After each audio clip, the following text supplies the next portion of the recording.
आज 28 एप्रिल 2024 खतड़ा थाना एरिया सामने दिके हिड़ीबांध थाना एरिया। तो एखाने विस्तीर्ण एलाका जुड़े जंगले आगुन धरानो हयेछिलो। এই যে পুড়ে গেছে, যত বড় এরিয়া পুড়ে গেছে তাতে করে এটা অল্প সময়ের মধ্যে হয়নি, বেশ কিছু সময় ধরে পুড়েছে।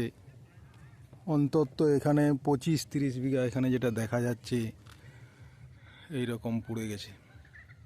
এখানে সম্ভবত প্রশাসন বলে কিছু নেই, জনগণ মৃত, অথচ এই যে পাকা রাস্তা। তো এই হচ্ছে হাল আমাদের দেশের মানুষ, সরকার। এদিকে আমরা প্রচার করছি গাছ লাগান প্রাণ বাঁচান, দুর্ভিক্ষ খরা প্রতিরোধ করতে গেলে গাছ লাগাতে হবে।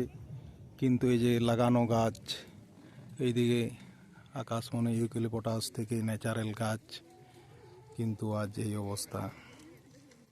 তো যাই হোক, শেয়ার করবেন যাতে মানুষের চেতনা একটু বাড়ে, এই রকমটা যাতে না হয়। ধন্যবাদ।